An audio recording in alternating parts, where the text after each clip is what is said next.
já falando de arte um pouquinho, eu acho que a arte me trouxe muito isso como ser humano, assim, sabe?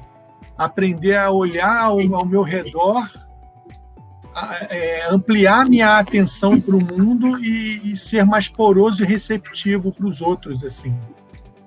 Eu acho que é isso, assim, porque eu comecei a fazer teatro muito cedo, assim, tive contato com arte muito cedo também na minha família, e isso foi uma coisa que me abriu muito assim, a cabeça para coisa. E sempre vi isso também nas escolas, né? Bom, já estou falando meio fora do roteiro. Não, depois já começamos. Eu já vou até dar uma introduçãozinha aqui. Oi, Eduardo, muito obrigada por ter aceitado o convite. Eduardo foi meu professor e meu orientador no meu TCC. Meu TCC foi sobre arte e educação para jovens no TEAR, um lugar de fala. E Eduardo que me guiou e me deu essa luz para eu concretizar esse sonho, né? Quando a gente concretiza o TCC, é a realização de um sonho, né? E foi muito especial porque a partir desse trabalho que desencadeou esse curso que a gente está realizando agora. E vamos continuar. Fala sobre a primeira pergunta é muito nesse lugar, assim, qual foi o seu primeiro contato com a arte? Que é super importante, né? O nosso primeiro contato. Eu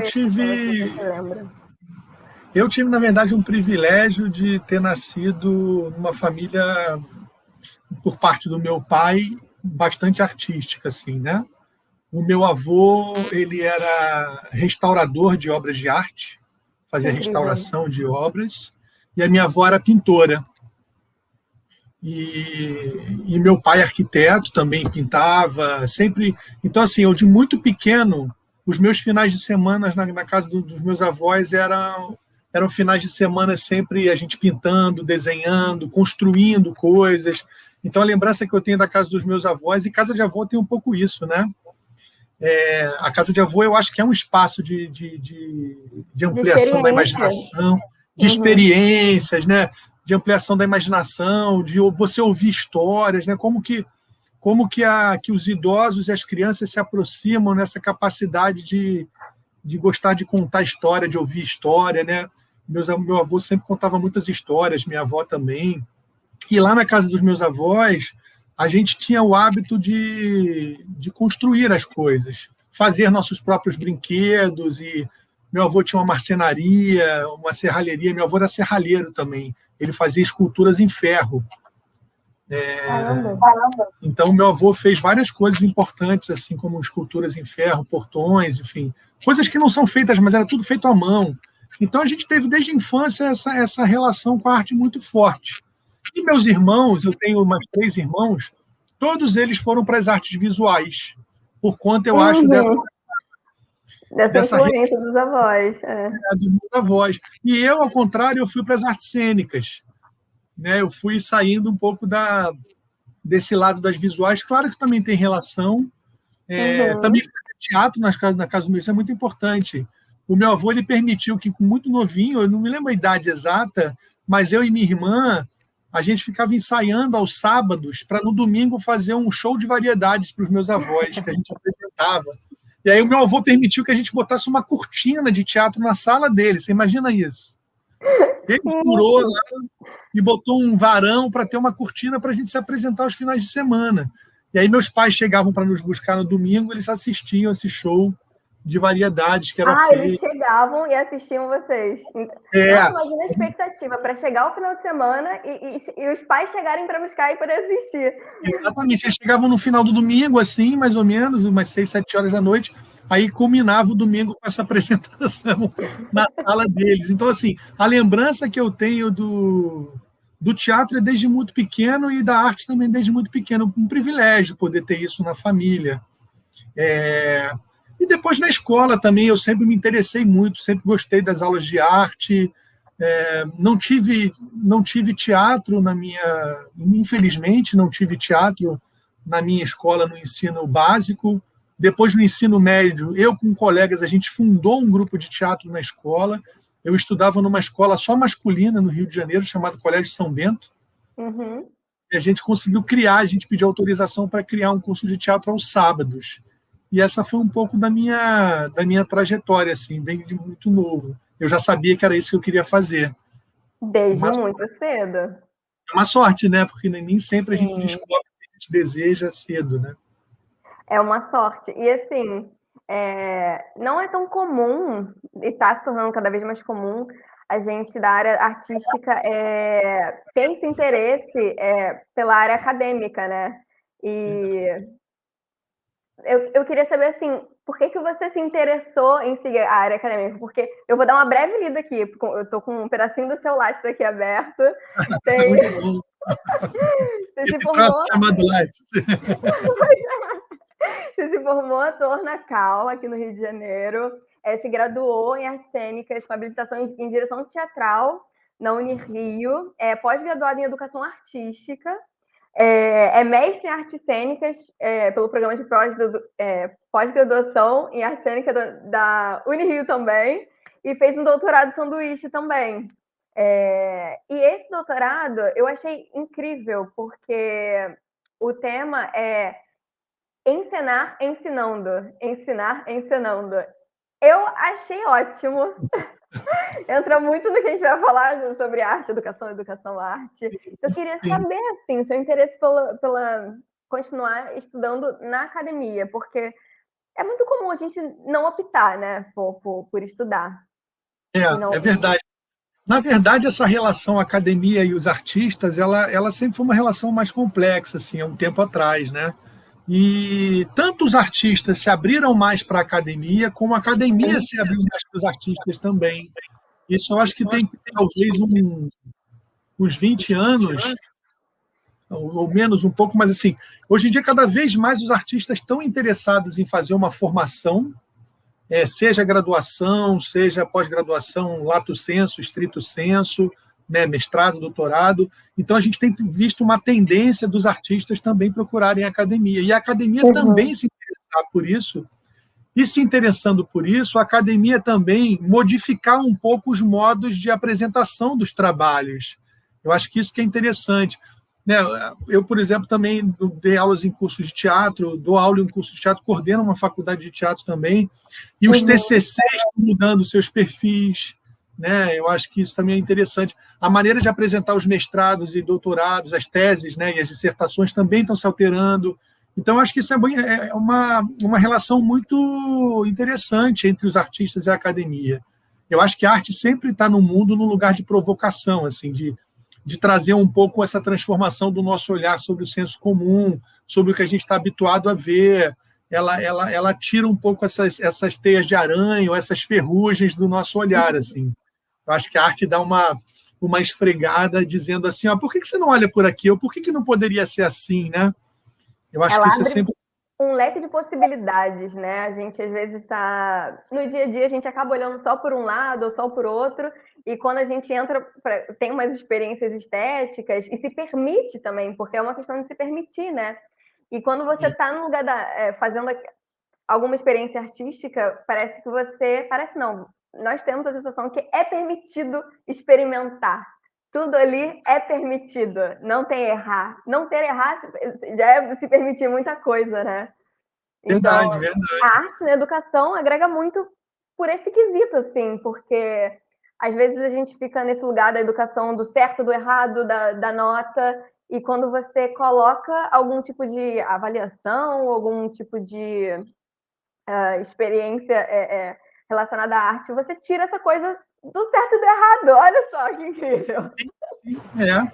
E é isso, assim. Eu acho que isso ajuda, eu acho que isso está ajudando, assim, né? Eu acho que o artista e a academia eles vão encontrando uma interseção nesse lugar de tanto sair um pouco dessas regras, como entender também as regras. Assim, onde é que eu, artista, entro nesse ambiente acadêmico e aonde que a academia também entra um pouco nesse lugar, nesse olhar mais artístico, né? E é bacana essa cultura. Eu, por exemplo, eu descobri também o desejo pela pedagogia, pelo ensino, né? pela academia. Primeiro começou com o desejo de ensinar e de aprender, né? Dessa troca, assim. Isso também foi na faculdade, logo na Cal, quando eu comecei a fazer o curso regular de teatro, que lá era um curso técnico, né? De formação que não era de formação de terceiro grau, né? Terceiro grau, estou mostrando que eu sou velho, né? Mas, enfim. E aí, essa formação técnica, eu vendo meus professores trabalharem, assim, vendo eles desenvolverem o trabalho, eu comecei a ficar muito interessado por isso. Eu achei muito curiosa a maneira como... Engraçado que na escola mesmo, assim, convencional, eu nunca tinha parado para pensar o que era ensinar, o que era... Não sei se também no meio daquilo tudo, enfim... e ali eu comecei a olhar e falar, nossa, como é interessante ver uma pessoa trocando com a outra e a outra se transformando a partir dessa troca. A outra não, ambas se transformando a partir dessa troca, né? Como é interessante, assim, aí eu comecei a ficar muito atento, eu anotava todos os exercícios que os professores faziam, perguntava, tirava, mas por que você fez isso? Por que você fez aquilo? E ficava também prestando atenção nos processos e nos resultados. Aí começou a me interessar muito isso. E aí eu falei, pô, interessante. E aí eu pensei na direção teatral antes de pensar na profissão de professor. Porque eu estava ali no ambiente, vendo eles dirigirem, eu achava que dirigir era esse lugar. E aí foi quando eu comecei a entender que dirigir também é pedagógico, né? Que aí tem a ver com a minha tese, né? Que quando a gente encena, a gente ensina, e quando a gente ensina, também se encena, assim, né? Tem um lugar, assim, dessa relação performativa ou performática do ensinar e do dirigir, que eu acho que tem muita ligação, assim.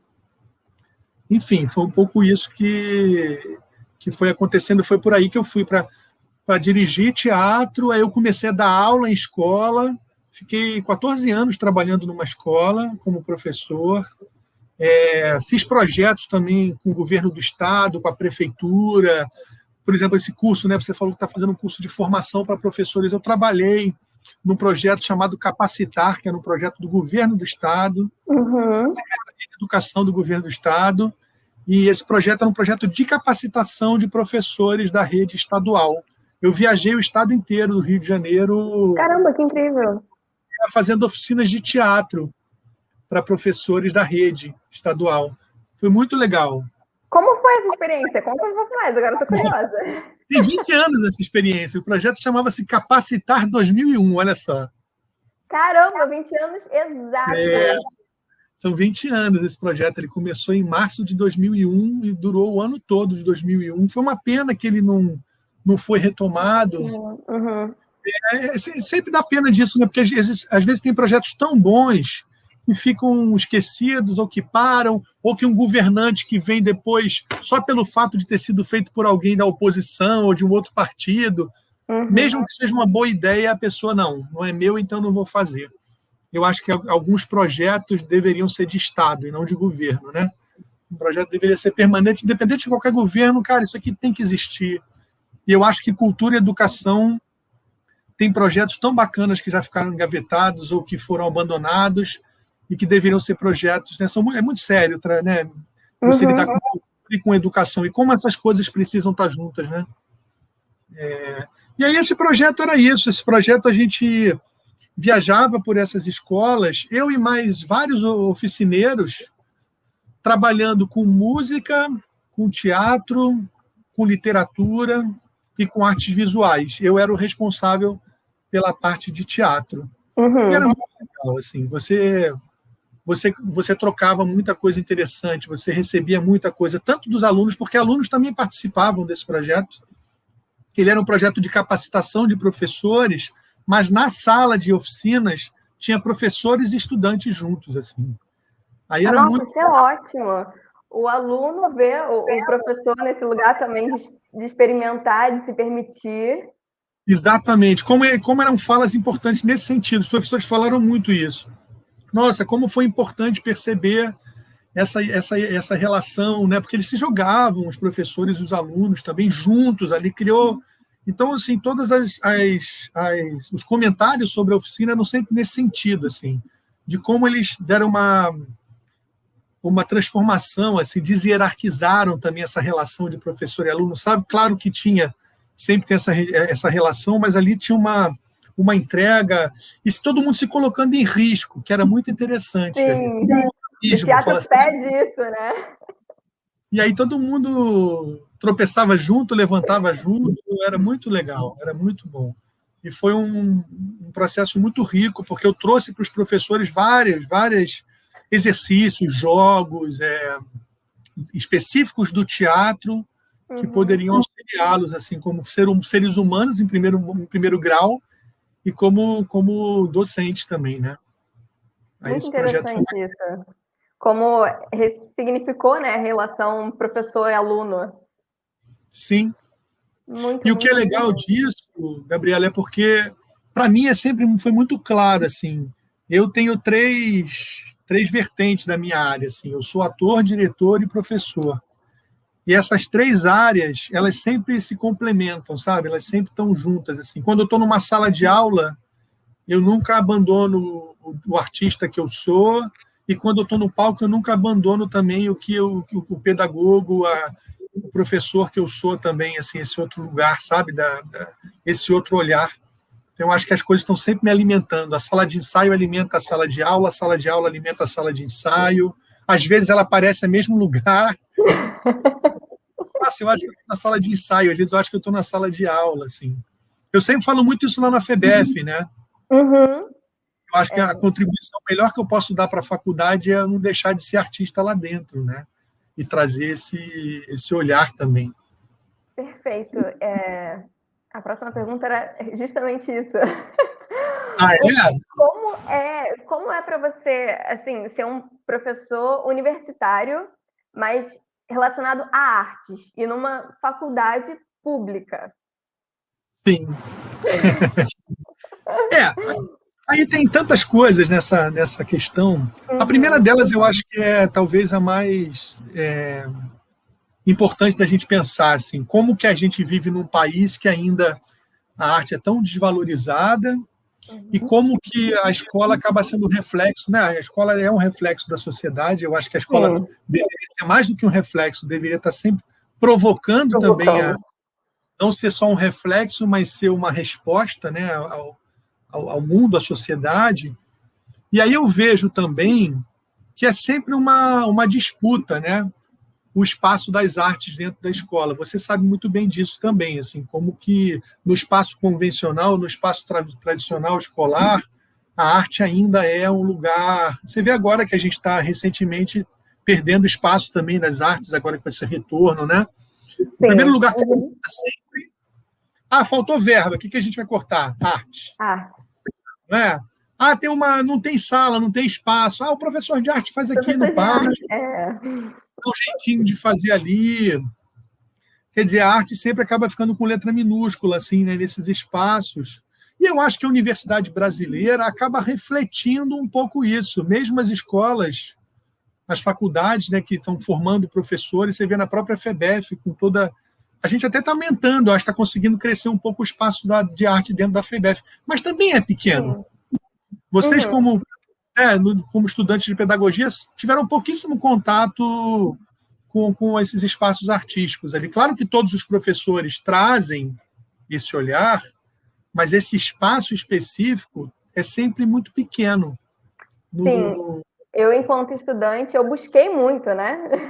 Eu já entrei na faculdade sabendo que eu queria fazer algo relacionado a teatro, a arte, e eu busquei todas as aulas que eu pude relacionadas à arte, e são poucas matérias.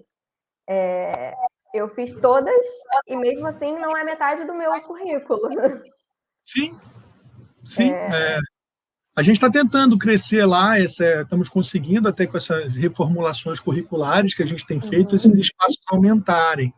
Então, eu sempre falo assim, principalmente lá na FEBEF, né, eu sempre me coloco numa posição, até falo com os alunos, eu me coloco numa posição que eu estou ali como artista na pedagogia, apesar de achar que as duas coisas têm completa ligação, né, a arte e a cultura, a educação e a cultura são fundamentais que elas estejam ligadas, né?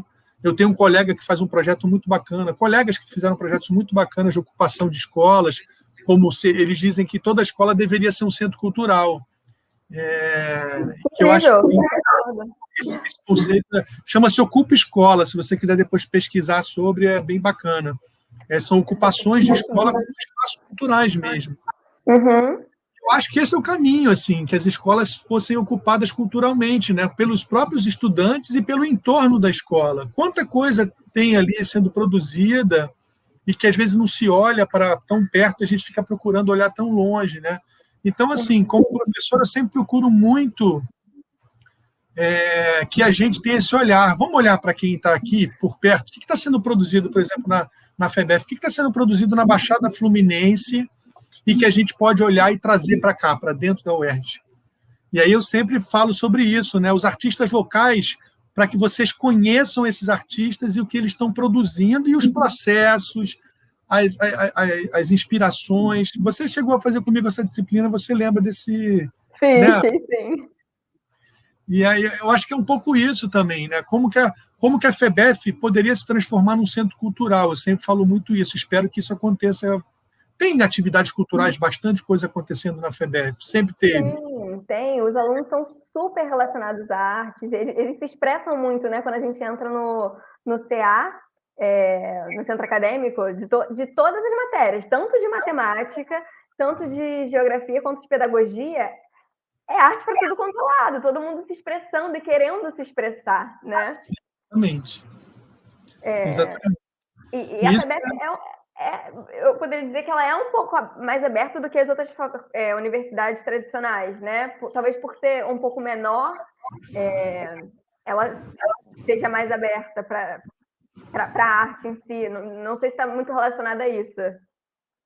E eu acho que é isso também, como é que a gente cria essas brechas, essas lacunas que independem do currículo tradicional. Se tem um currículo que tem menos espaço, como é que a gente pode ir irrigando esses outros espaços com outras atividades, com outros projetos, com outras...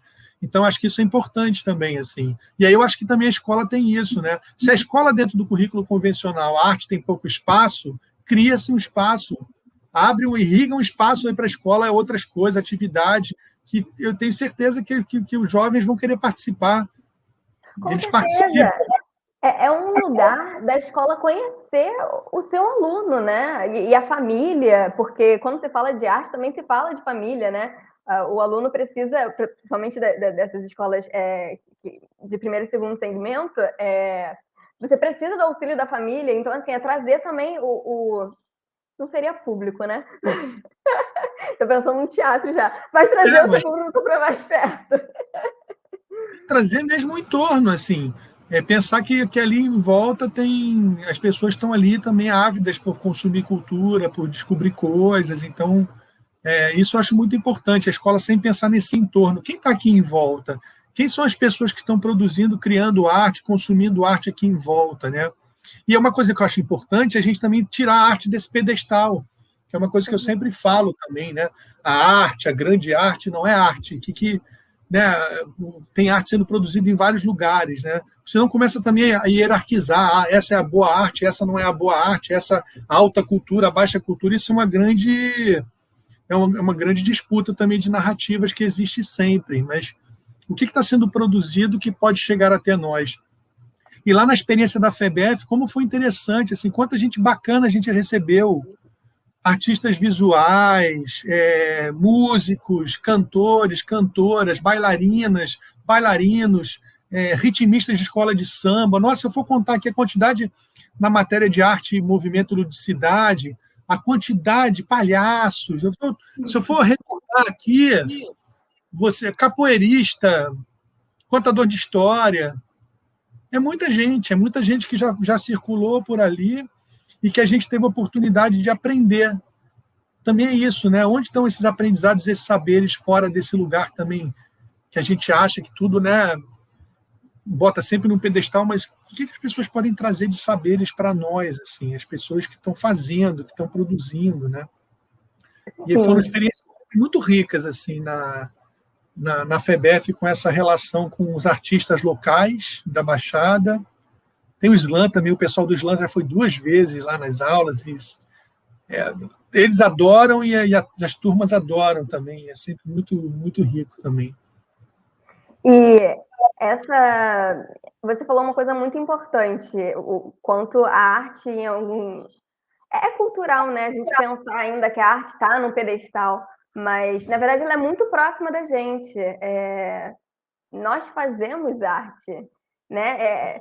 E enquanto moradora de Caxias, eu sou daqui de Caxias, o quanto a gente sempre saiu para consumir arte, sempre vai para o Rio, para consumir arte, ou fazer arte também, o quanto a gente não abre esse olhar para cá. Assim, Verdade. A universidade me proporcionou isso. Eu tive na sua disciplina e em outras disciplinas relacionadas à arte, o quanto vocês estavam preocupados que a gente abrisse o olhar para cá, da onde a gente é, porque aqui a gente produz e a nossa cultura é importante, né? Claro, Por mais claro. que o nosso governo não esteja tão interessado em fomentar a arte local, né? Não dê visibilidade para isso. A gente tem o teatro aqui, que é um grande elefante branco. Sim. São poucas coisas locais, e quando chamam coisas de fora também não são coisas. Eu entendo que precisa que sejam coisas mais populistas para ter, né, o público, mas também não promove ações, sabe? Uhum.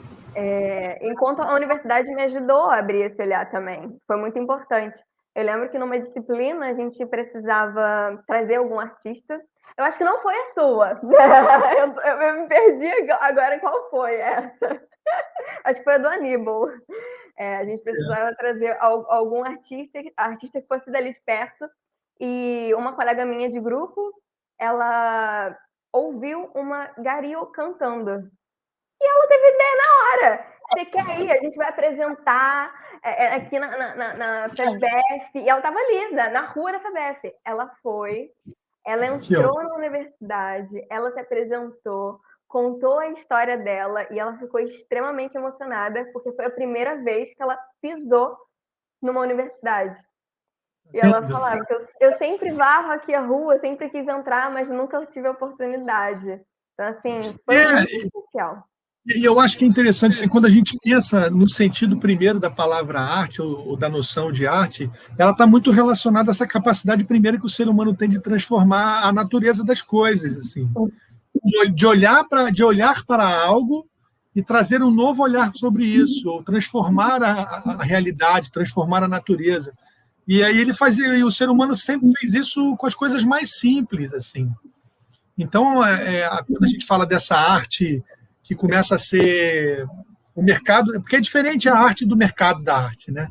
São duas coisas diferentes. Então, quando a arte começa a virar um produto e para dar lucro para certas pessoas, às vezes o artista menos ganha nessa circulação toda, você algumas pessoas começam a ditar o que é arte, o que é vendável, o que não é, o quanto vale cada coisa.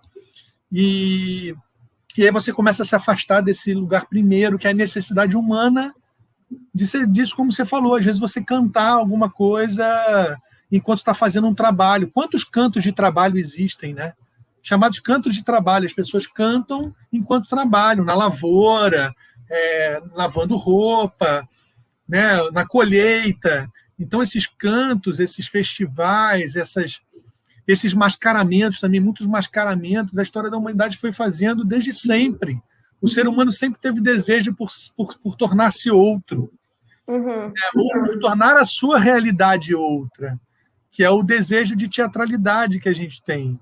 Independente do teatro, o ser humano tem um desejo pela teatralidade, que é o desejo de se disfarçar, de mudar a sua realidade, de virar um outro personagem, ou de criar uma ficção, uma outra realidade, seja cantando, seja desenhando, seja escrevendo, seja pintando, seja atuando, representando, vivendo personagens, né? Então, assim... E eu ouço dizer até que a tecnologia agora é uma outra forma de arte, né? As pessoas estão se expressando muito através desses aplicativos. Aquela que eu não quero falar o nome. Não vai dar merchan.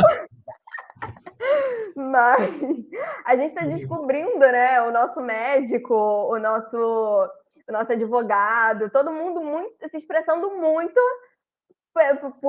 dançando na frente do celular, cantando, ou então se expressando mesmo, né? Com forma diferente. E é isso, né?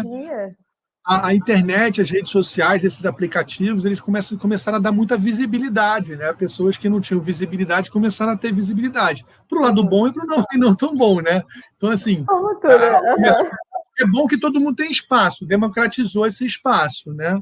E é isso, a gente tem que lidar também com essa... Que eu acho que também tem isso, quando você fala da escola, da relação com a arte, eu acho que também tem um espaço muito importante nosso aqui, que é pensar também como que a gente está sendo tão bombardeado por tantas imagens, informações e quantidade de estímulos, como é que a gente lida também com essa quantidade de estímulos também para não cair na armadilha de ficar preso nisso, né? De vez em quando a gente tem que desacelerar o tempo, desacelerar o espaço, né? Mostrar que existem outras possibilidades, porque senão tudo que talvez fuja um pouco dessa fugacidade, dessa velocidade contemporânea, pode ser rejeitado pelos jovens, às vezes, né? E outro dia estava uma discussão sobre isso, sobre os clássicos, os cânones, as coisas mais convencionais, elas às vezes serem jogadas fora, porque hoje em dia tudo é muito descartável e, enfim, a gente também ficar atento com isso, assim, o que tem de bom na tecnologia, o que a gente pode aproveitar dela, como ela pode nos ajudar nessas relações. No teatro mesmo, você está falando de teatro, né? Estava se discutindo muito recentemente, assim, mas isso é teatro? Isso não é teatro? Ah, sim. Né? O que é isso? O teatro virtual, essa experiência, não é? Muitas pessoas falam que não é, mas eu fico no grupo de pessoas que fala que é. Eu acredito que é teatro. É uma experiência híbrida que seja, mas é uma experiência. As pessoas estão fazendo e estão descobrindo caminhos interessantes, descobrindo novas linguagens, novos modos mesmo de experimentar, enfim, mecanismos, procedimentos diferentes, né? Eu tive a oportunidade de fazer uma cena, agora eu que estou falando, né? Não, olha, inverteu. É uma conversa. É nosso bate-papo, isso. Eu tive a oportunidade de fazer uma cena, e aí é aquele caos, né? O quarto vira o palco, e aí a cama já perdeu o espaço dela, já tá cheio de coisa em cima, e luz, e o ator acaba virando o técnico de som, porque você tem que dar play na trilha, o técnico de luz, e você acumula muitas funções. Então, assim, eu acho que porque eu tive essa experiência, eu arrisco dizer que é teatro, porque ainda tem aquela tensão do não pode dar errado. É ao vivo. Ao vivo, exatamente. Por mais que eu estava gravando, não foi ao vivo de fato, e eu podia regravar se desse alguma coisa errada, mas não tem a oportunidade da edição.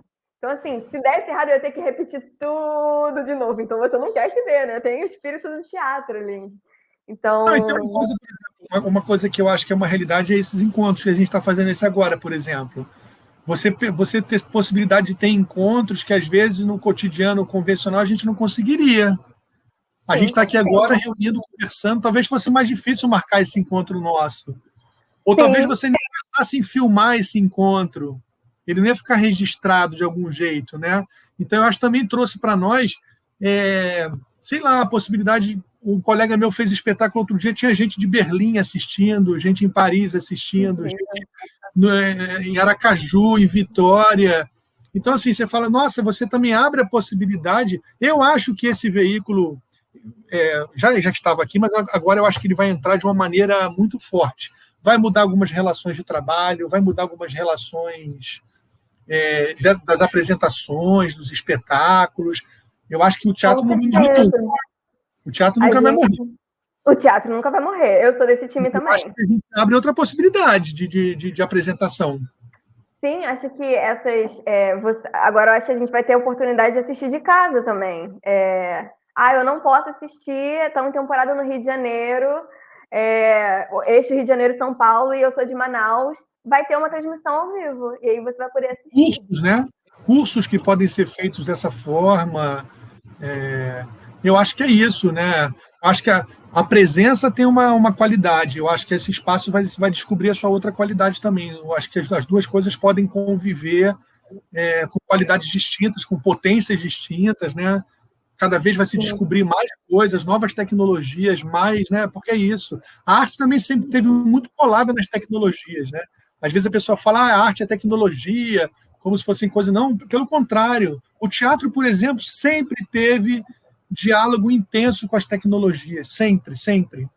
Se a gente for pensar na Broadway, gente, as peças são grandiosas. Você entra em um novo mundo e o palco abre. Sim, sim. Eu imagino, muito antigamente, comédia dell'arte, eles fazendo umas máscaras. Então, assim, tá realmente atrelado. As trocas de cenário eram sensacionais. Assim, os mecanismos que eram criados desde a Grécia. E você fala, nossa, como é que eles faziam coisas absurdas, assim, mecanismos de troca, de subida de ator, de descer, aqueles guindastes.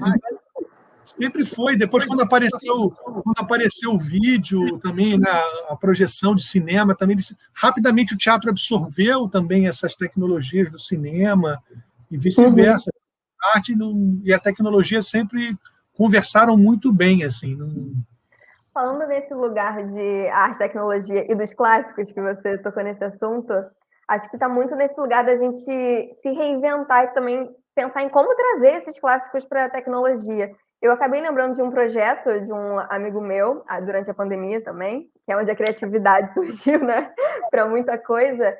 Ele pegou a plataforma do TikTok e pegou o clássico de Dias Gomes, O Pagador de Promessas, e ele transformou. Olha. Foi Pagador de Promessas no TikTok verso. É o tema dele. Mas ele fez a peça no TikTok, usando os filtros, usando os memes. Ficou muito divertido. Então, acho que também esse lugar da gente pegar esses clássicos e deixar para essa galera jovem aí ver nessa nova linguagem deles, sabe? Eu falei para ele, até uma forma pedagógica de se fazer isso, de se ensinar esses clássicos, né? Sim, sim. Como fazer esse trânsito, né? Como dialogar, né? Como abrir esse espaço de... Porque não adianta também a gente ficar empurrando, eu acho que é uma relação, né? Como é que a gente descobre a potência dessas obras também consideradas clássicas ou cânones da literatura, do cinema, de várias áreas, para que esses jovens também tenham contato com esse material, assim. O que eles têm de potente ainda que podem nos dizer coisas, né? Uma obra ela só se torna clássica ou ela vira porque ela ainda tem potência. Se ela está sendo lida e relida, é porque ela tem ainda algo a nos dizer, assim. E, né, ela ainda tem uma potência estética, né, de nos afetar de alguma forma e tem algo a nos dizer. Por isso que ela permanece, senão ela não permaneceria. Então, a duração que ela tem, né? Então, acho que isso sempre deve ser... Falando sobre afetar. Como que você sente? Porque, assim, eu enquanto pessoa, assim, eu vejo uma grande diferença quando a gente fala sobre arte no ambiente artístico, claro, e quando a gente fala sobre arte no ambiente universitário, assim. Eu, enquanto aluna na FEBEF, já com essa a veia artística, para mim era curioso ver as outras alunas na aula de artes. Porque existe uma grande receptividade de algumas, de outras não. Um incômodo, porque arte é para isso, é para incomodar, né? Te tirar dos eixos. E eu queria saber, assim, dessa perspectiva enquanto professor.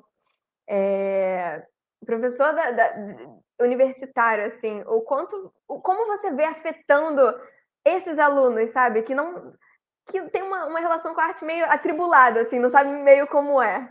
Não é tão bem resolvido, vamos dizer assim. Isso acho que parte um pouco não sei se eu falei sobre isso aqui já agora, mas já conversamos bastante, não sei se eu já falei.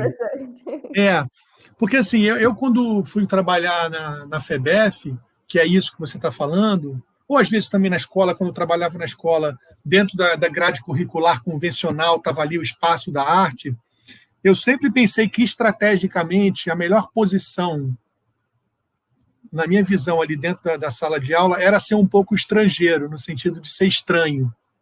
Estrangeiro como estranho ali. Então, eles vão numa aula estranha, eles vão encontrar um professor estranho, falando coisas estranhas, fazendo coisas estranhas, tendo perspectivas esquisitas, né? Porque é um pouco isso, assim. Talvez a potência fosse essa. Eu estou num curso de pedagogia, ali no espaço de arte, com um tempo ali para fazer... O que eu posso trazer para essas pessoas, assim? Eu acho que é um pouco esse lugar distinto, esse lugar... É como se entrar nessa sala de aula fosse entrar um pouco no lugar outro. Lugar diferente, assim, é diferente. Talvez a sala já não seja arrumada do mesmo jeito, a gente vai falar outras coisas diferentes do que a gente tem falado durante a semana, vai experienciar coisas distintas também. Isso eu acho que é uma coisa importante também. Eu acho que a afetação tem a ver com experiências, você se colocar em experiências, proporcionar experiências. Eu acho que isso eu tenho sempre batido nessa tecla, assim, de fazer desses espaços de experiências, assim. Eu acho como que os estudantes podem vivenciar essas experiências, né? Num tempo diferente do convencional, num espaço diferente do convencional. Por isso que eu sempre provoco, vamos mudar um pouco o espaço, vamos lá para cima, vamos lá para fora, vamos mudar a organização da sala, transformem esse espaço, tornem eles diferentes. Eu também, quando fico responsável por outros componentes curriculares da FEBEF, que não são arte, o estágio, eu já também ministrei aulas de espaço pedagógico, espaço político-pedagógico, né? Sim.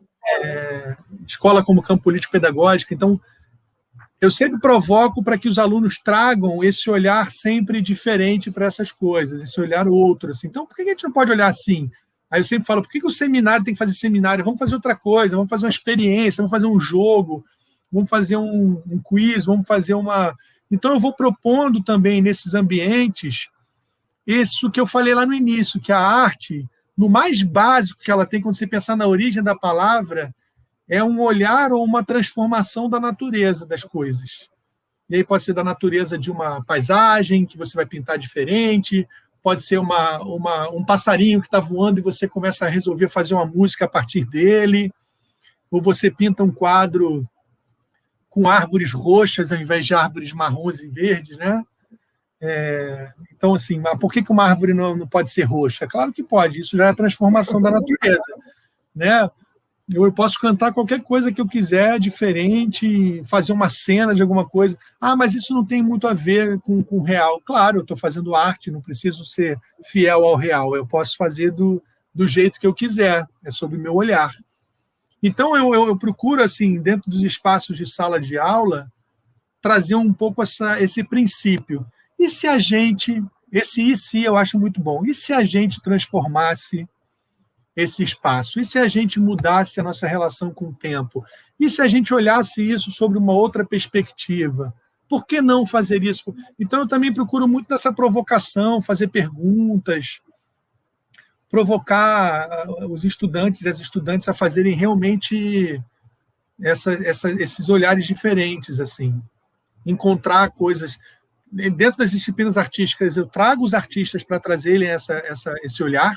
Então, os artistas estão mostrando um pouco para o pessoal da pedagogia, olha, tá vendo? Pode ser por aqui, pode ser por ali, pode ser...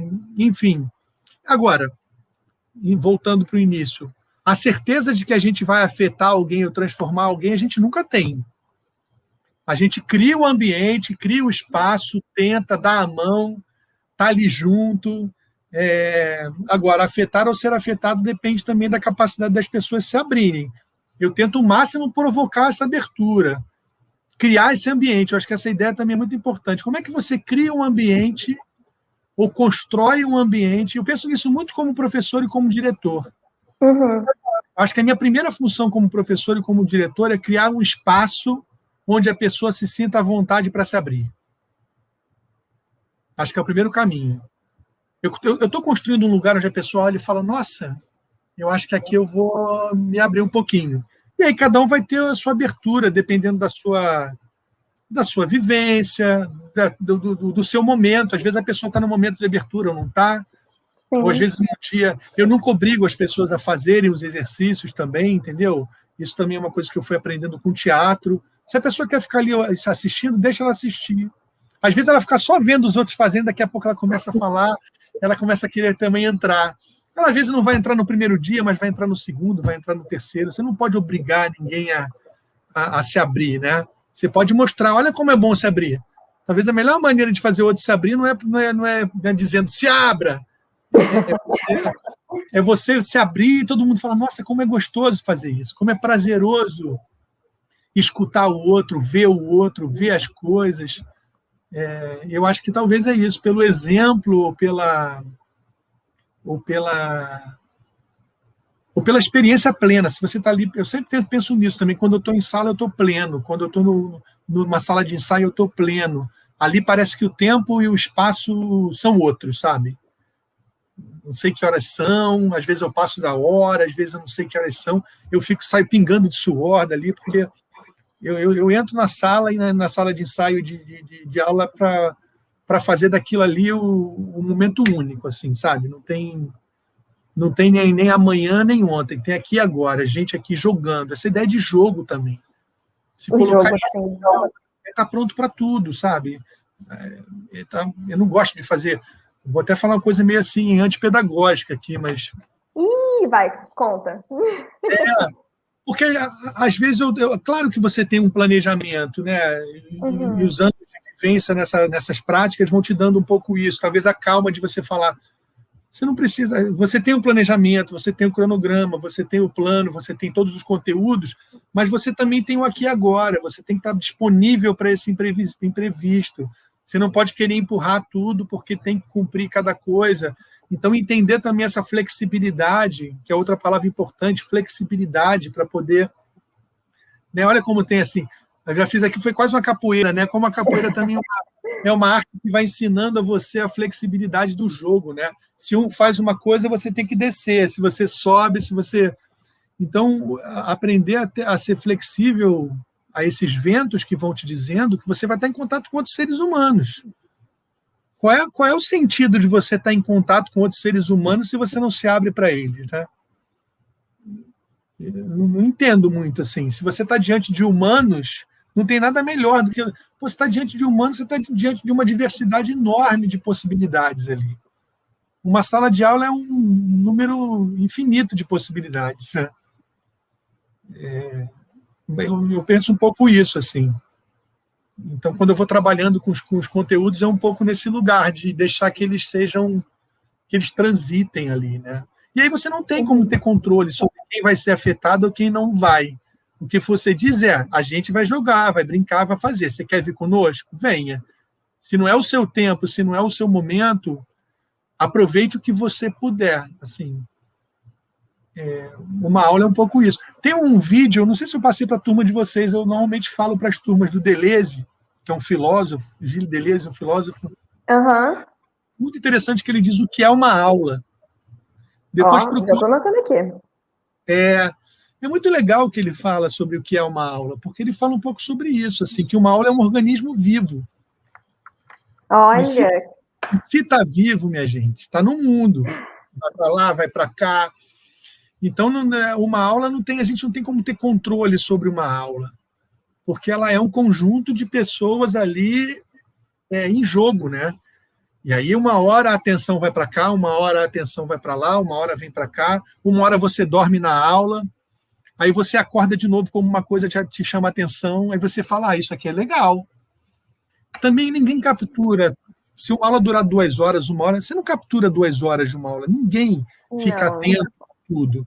Você vai se afetar pelaquilo que te chama a atenção. Você vai olhar e falar, opa, isso aqui eu gosto, isso aqui é legal, isso aqui me mobiliza. Isso aqui me diz respeito.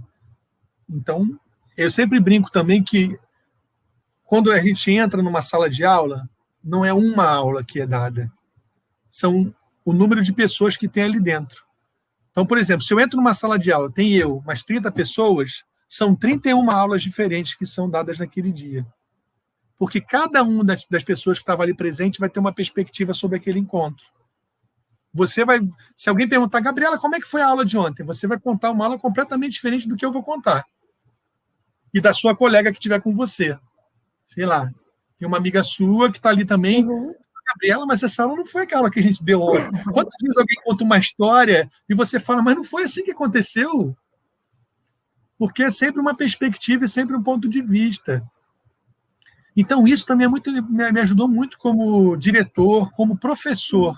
Quando eu entro numa sala de aula sabendo que são 31, 40, 50 aulas que vão ser experienciadas ali, isso abre, a gente vai falar, cara, então vamos viver essa experiência de 40 e tantas aulas. E cada um vai viver a sua experiência e vai tirar o que é mais proveitoso daquele encontro, assim. Agora, o ambiente tem que ser propício para isso, tanto em tempo quanto em espaço. Não ter pressa com as coisas, de querer sair correndo com tudo, saborear aquele instante que a gente está ali junto, o espaço ser agradável para aquele encontro, ser, né, aguçar os sentidos, aí já falando do teatro também, né? Pensar na estética também. Aquele espaço tem que aguçar os nossos sentidos, né? A gente tem que ser estimulado a estar ali e falar, nossa, como é bom estar aqui. E quando eu falo estímulo, não é também transformar o professor num animador cultural que tem que fazer graças e palhaçadas.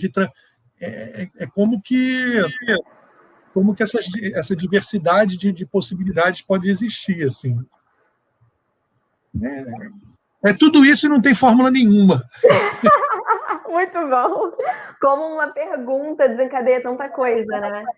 Quando a gente fala sobre arte e sobre educação, a gente acaba falando sobre ser humano, assim. Eu fui anotando algumas palavras-chave que você foi falando. Ó, flexibilidade, deixa eu ver que eu estava tentando não olhar. Sim. Qualidade, tempo, abertura, espaço, contato, família. Família foi dessa vez? Acho que foi. Tá anotado com um garrancho aqui. Sentidos, estético. Eu anotei também uma coisa. Religião. Mas quando eu digo religião, é esse contato com um sagrado, né? O quanto essa coisa de preparar o espaço está ligado a algo que não é tátil, mas a gente sabe que está ali, mas não é tátil. Por isso que está muito relacionado a ser humano. Assim, eu tinha uma pergunta que eu ia te fazer. Não, isso é interessante quando você fala dessa questão do espaço. O próprio Paulo Freire falava isso também, né? Que há uma pedagogia no espaço, né? O espaço é pedagógico também. Dependendo da maneira que você organize, ele é prazeroso para o olhar, ele ajuda você a organizar uma série de coisas. A gente, por exemplo, quando está trabalhando num espaço bagunçado, a gente se bagunça também. Ou quando o espaço, sei lá, você entra num lugar que você vê que é bem cuidado, que tem uma pintura bonita, e que não precisa muito dinheiro para fazer isso, mas que está organizado, e que ele é amplo para você poder usar o seu corpo. Também tem isso, né? A relação com o corpo. Às vezes o nosso corpo ele é muito cerceado e colocado em redomas. Assim. Você tem um espaço para usar seu corpo, isso eu acho que é uma coisa bacana da gente pensar também. O corpo na escola. Como é o corpo, né? Como é que é o corpo desse jovem? Cara, jovem está ali com o corpo a mil, né? A criança está com o corpo a mil, o jovem com os hormônios à flor da pele.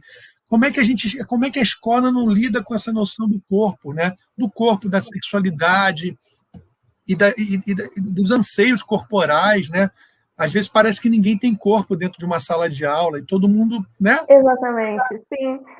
O meu primeiro tema de TCC ia ser sobre corpo, assim, porque no teatro a gente aprende muito a usar, a se expressar, e o quanto isso é importante para tudo. A gente tem uma mania cultural de sempre se colocar rótulos, né? O que é super natural. A gente sempre fala, eu sou professora, sou atriz, sou produtora, mas na verdade a gente é ser humano. Sim. Essas coisas permeiam, nós somos e estão sempre mudando. E quando a gente fala sobre arte e educação, é falar sobre isso, assim, não tem como colocar um limite de onde para, onde deixa de ser arte, onde deixa de ser educação, né? Que nem você acabou de falar sobre o espaço, que o Paulo Freire falou que o espaço também é pedagógico. o que não está relacionado à educação, né? O que não está relacionado à arte. Uma pergunta que eu queria fazer...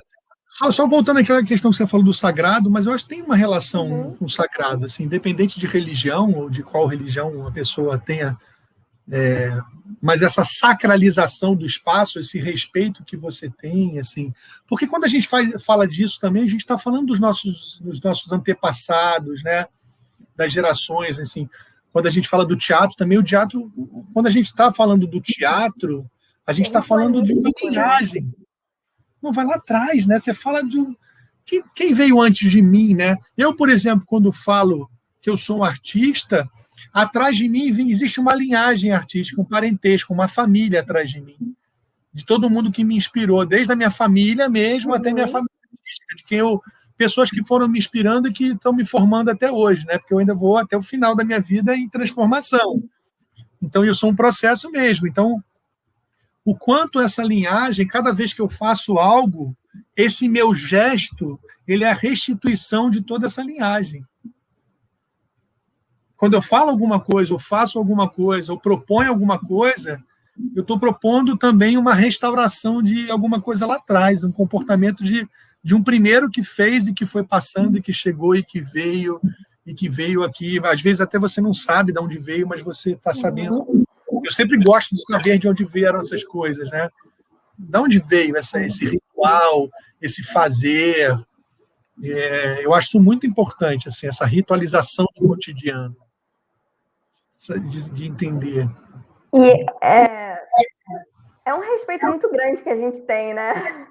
Sempre quando a gente conversa com alguém que está relacionado à arte, a gente tem um carinho, um respeito muito grande, até por acho que por a gente saber o quanto isso proporcionou a gente ser o que a gente assim. Uma pergunta que eu vou fazer para os outros entrevistados também, e que eu vi o quão boba ela é para ser feita para você. Eu ia perguntar como... Já até me perdi aqui, olha só. Deixa eu ler aqui, tem umas perguntas aqui. Peraí, não critique a sua pergunta, não critique a sua pergunta. Eu ia perguntar como seria... A primeira pergunta você já respondeu, que era da onde veio a arte, né? E ela já veio da sua família, você já começou com esse contato muito forte, já muito resolvido, esclarecido em relação a isso. Mas como seria a vida sem arte? Isso aí a gente está tendo uma experiência agora, por exemplo. Você imagina, né? O auge da pandemia, a gente está no auge da pandemia ainda, apesar de se negar tudo isso, né? Mas, assim, quando teve aquele momento em que teve fechamento e no mundo está acontecendo isso, a coisa que mais sustentou as pessoas nas suas casas foram as manifestações artísticas. Já começa por aí. O que as pessoas mais buscaram fazer foi assistir filmes, séries, procurar os teatros, né, as coisas online que estavam sendo feitas, as lives de artistas que estavam produzindo coisas, né, ler, pegar os seus livros e começar a ler, organizar, ou produzir alguma coisa, ou criar coisa, transformar, né, a natureza, buscar coisa. Eu vi tanta gente criando coisa, produzindo coisa. E aí eu falo assim, então, assim, no momento em que nós precisamos nos afastar da socialização, do contato com os outros, a gente começou a buscar os outros de outra maneira. E a arte foi um sustentáculo nesse momento. Assim, foi alguma coisa que muita gente se apegou a isso, né? Foi atrás disso. Então, pensar no mundo sem arte, né? Espero que isso não aconteça nunca, acho que nunca vai acontecer, acho que o ser humano tem a necessidade, não tem jeito. Eu sempre uso o exemplo. Não é possível, a gente falou de tanta coisa, a gente falou de natureza. Só de imaginar algo diferente, a gente já está fazendo um movimento artístico, porque se a gente pegar essa imaginação e escrever ou encenar... O ser humano ele é propenso a fazer arte, né? A gente só criou uma palavra... Eu sempre falo em sala de aula desse exemplo lá de trás, assim, né? Por que o ser humano, quando criou uma lança para caçar, ou uma flecha para caçar, ele não só pensou na funcionalidade daquele objeto, que era de caça, para furar, ele tinha que lixar bem a pedra. Mas por que ele fez um adorno na lança? Por que ele criou um símbolo, um brasão? Ou ele fez a lança com várias coisas diferentes? Ou a flecha, ou a espada que tinha uma coisa grafada ali que ele criou? Por que quando ele se arruma, mesmo para a batalha, ele tem uma necessidade estética? Por que alguém faz uma cerca de uma casa com uma cor pintando algo? Eu estou trazendo para o mais básico, não estou nem falando do espaço da arte oficial, mas esse espaço oficioso do dia a dia, do cotidiano. Por que as pessoas têm um desejo pela beleza das coisas, pela organização? Por se expressar também, né? A forma de se vestir. Existem pessoas que são tão expressivas se vestindo. Às vezes, geralmente não são artistas, né? A gente de teatro, a gente se veste meio no confortável. É o preto básico, a gente gosta de se expressar mais pelo corpo, mas existem pessoas que só de você de olhar, você já imagina como seja, porque se expressa muito bem se vestindo, né? É uma forma de arte. E a gente pode falar, por exemplo, você falou do sagrado. Você pega todas as manifestações sagradas, tem música, tem dança em algum grau, né? E aí é isso, assim, o ser humano sempre se manifestou, se expressou através de dança, de cantos, de mascaramentos, de figurinos, de indumentária, de maquiagem. Então, assim, a procura do ser humano é de expressão, assim. É como se não bastasse o que eu tenho dentro de mim, isso tem que transbordar de algum modo, tem que sair de mim. Eu tenho que mostrar para as pessoas o que eu estou sentindo internamente, né? Então, e é isso, os cantos de trabalho que a gente falou, né? Por que a pessoa canta trabalhando? O que quer dizer isso, né? Cantar no seu trabalho? Eu vivenciei, eu estava no banco, e o bancário, quando eu estava esperando, eu ouvi um som muito alto de teclado. Eu falei, caramba, né? Ele bate com uma força, será que ele tá com raiva do computador? Normal, né? Um fluxo de trabalho grande, ele dá com números, um estresse muito grande. E quando eu entrei, quando eu fui pagar, era a coisa mais linda ver ele fazendo, porque ele fazia uns gestos e ele tinha umas coisas coreografadas. Era muito bonito de ver a coreografia que ele tinha. Ele pegava o papel e passava, e ele batia. Era tudo organizado, tinha um lugar próprio. Eu falei, gente... Mas aí o teu olhar também, olha só. Eu acho que ninguém deve parar e ver isso. Mas eu fiquei assim, eu fiquei embasbacada com a lindeza, e por isso que tinha força, porque ele fazia de um jeito, e o movimento não era força por si só, era o movimento todo que ele fazia. Eu ficava, nossa, depois o braço dele ia ficar doendo, né? Porque ele ficava o dia todo assim. Também, olha, esse papo dá muita, como é que é? Pano para manga. Para manga. Mas é isso, é impossível, o ser humano não vai ficar sem arte nunca, assim. Ele vai encontrar sempre uma forma de expressar o que está dentro dele, assim, né? É sempre gostoso falar sobre isso, né? É muito bom a gente ver o tempo passar, né? Já foi 1 hora. Eu sou um pouco assim, Gabriela, volto. Mas assim que é bom, né? Que a gente deixa o pensamento fluir e não limitar ele também. Foi uma conversa artística, vamos pensar assim. Algo que eu queria dividir é que eu fiquei muito surpresa com a adesão dos alunos, assim, porque eu fiquei... Maravilhoso, vai ser ótimo. Sobre arte e educação, eu falei, será? Será que as pessoas vão se interessar por isso? E saber que tantas pessoas ainda estão interessadas e querem aprender, se deixar afetar por isso, né? Se estarem abertos, porque a partir do momento que você se inscreve por livre e espontânea vontade no curso sábado, de 8 às 11, é porque você quer. Legal, vai ser fantástico. Quero ficar sabendo de tudo, me manter informado de todos os passos aí. Estou super curioso para saber como é que vai ser. Pode deixar, eu vou compartilhar tudo. E eu quero agradecer muito, muito mesmo por ter aceitado o convite. É muito importante, assim, para mim, acho que para todo mundo que vai assistir, ver alguém tão apaixonado pelo que faz. Me inspira muito.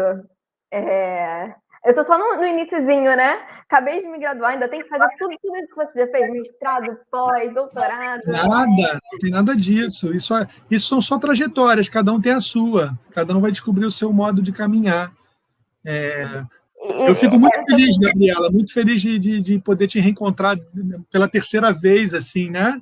Fora os encontros diários que a gente se encontrava lá, mas as trajetórias de você ter feito aquele componente curricular lá que a gente de arte, depois a gente se reencontrar no seu TCC e agora ver você trilhando esse caminho de realmente desenvolver uma pesquisa que te interesse, que você também passa isso para nós o tempo todo, assim, o amor, a paixão que você tem pelo...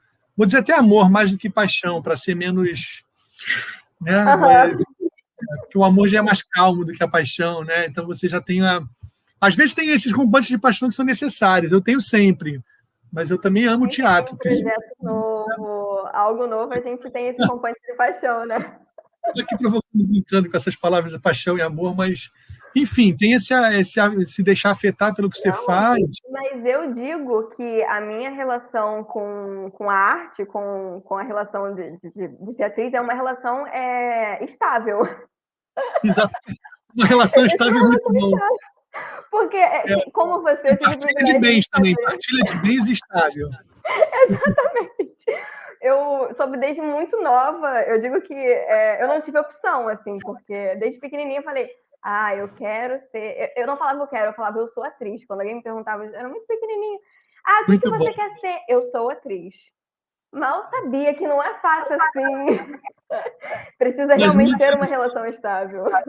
Eu fico muito feliz, assim, eu te parabenizo assim, pela sua trajetória, parabéns, tomara que você amplie cada vez mais essas suas pesquisas, as suas inquietações se transformem em práticas, em oficinas, em projetos, no que você desejar. E aí você vai escolher o caminho que você quiser. O desejo você já tem, já sabe, né, por onde transitar. Muito legal, fico muito feliz de ver. A gente veio até combinando, como você falou, olha só. A gente não combinou, mas a gente veio combinando. Exatamente. Muito, muito, muito obrigada. Acho que esses caminhos vão se abrir, eles estão se abrindo, assim. Estão acontecendo e espero que eles sempre também a gente possa sempre se esbarrar. Claro. Sempre que precisar, me acione, que estarei por perto. Então é isso, gente que assistiu, muito, muito obrigada. Ainda estou aprendendo a ser apresentadora. Tá ótima a apresentação, as perguntas, tudo foi ótimo.